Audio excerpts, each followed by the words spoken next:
Hi, I'm Steve Rowe, Executive Director. I'm recording on Wednesday, June 8th for a video that will be uploaded to you on Thursday, June 9th.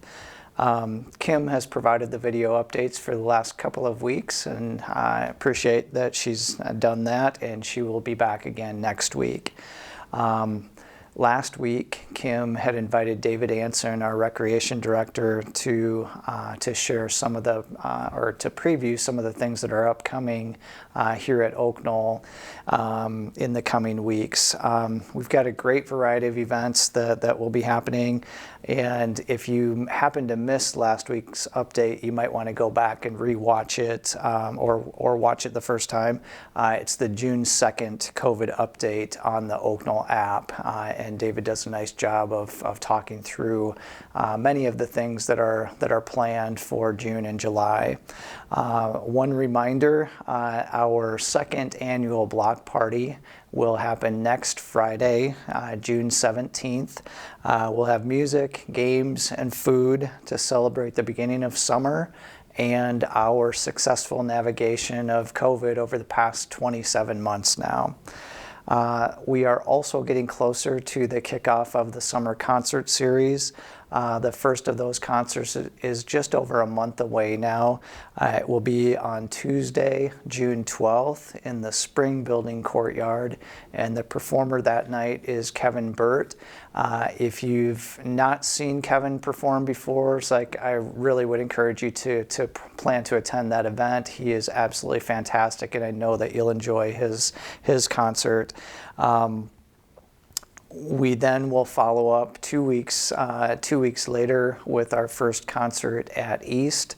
So that is scheduled for Tuesday, July 26th, and that will be with the Pandelirium Steel Band. They actually just performed this past weekend at the Arts Festival. I missed their performance by just a few minutes. My wife and I got there a little bit too late, but they also just put on a great show, and I think you'll really enjoy having them at our East campus on July 26th. So for a COVID update today, this is the third week in a row that we've seen numbers decreasing. They're still relatively high.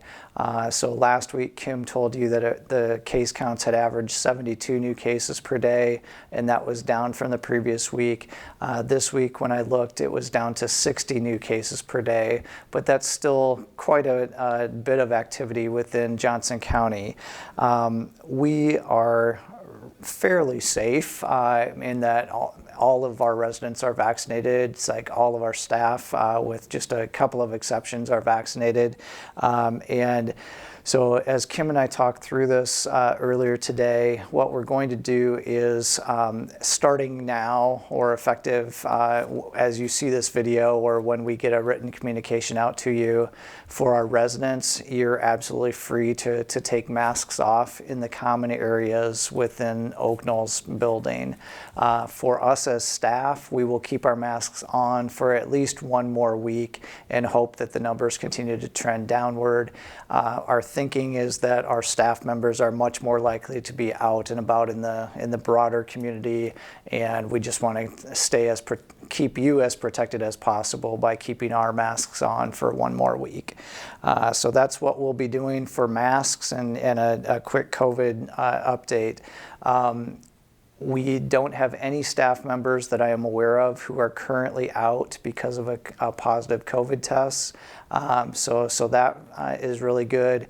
And there is one couple within independent living that is quarantining currently due to a positive test, and they will be out of quarantine on June 12th, so 4 or 5 days from now. So that's it for my COVID update. Since the last time I recorded, which was May 18th, we have had our May board meeting, and the budget package that I talked about in that May or May 18th update was actually approved by our board of directors at their May meeting. Darcy and I communicated a rate increase of $95 per person per month in the May 31st bill. There was a letter that explained the increases, and the primary driver of that increase is higher wages. We are in a very tight labor market right now. We also have a guerrilla employer that is half a mile from us at university hospitals. The primary increases from a market adjustment standpoint are within our nursing department. We have to pay people competitively based on the market, or we just won't have any staff members. So our certified nursing assistants, our LPNs, and our registered nurses will receive some pretty decent market rate adjustments effective July 1st. Because of those market rate adjustments, we also, to starting wages, we also need to do internal equity adjustments. And so that really is the primary driver in why we had to do a larger than normal increase effective July 1st. Many of you worked at the university, know that the university's benefits are quite generous, and we, as a smaller employer, we employ about 270 people. It is just very, very difficult to compete head-to-head with the wages and benefit package that the university can provide. We think that we do a pretty good job of creating a great work environment for our staff, so even though they might not make quite as much, or their benefit package might not be quite as much as if they were working at the hospital, we believe that the work environment itself and the ability to work with residents like you who are appreciative of the care that's being provided to them, we think that really does make a difference. But again, it's like we have to pay people competitively, or we simply won't have staff. So that's enough probably about that increase. It is higher than it's been for the 23 years that I've been at Oak Knoll. It's like we've never passed through that big of an increase.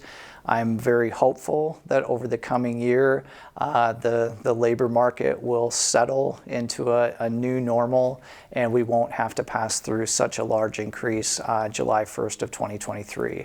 But that's where we are this summer, and thank you for all of you who have expressed support and appreciation for the work that we're doing, and for trying to keep that increase to as manageable as a level as possible. This does continue to be a very good year for us attracting new residents to Oak Knoll. So far, since July 1st of last year, we have signed 28 new life care contracts. We've also had 9 resident households sign contract amendments for a different apartment, which typically means an upgrade to a larger apartment. And we are currently at 126% of our entrance fee goal for this fiscal year.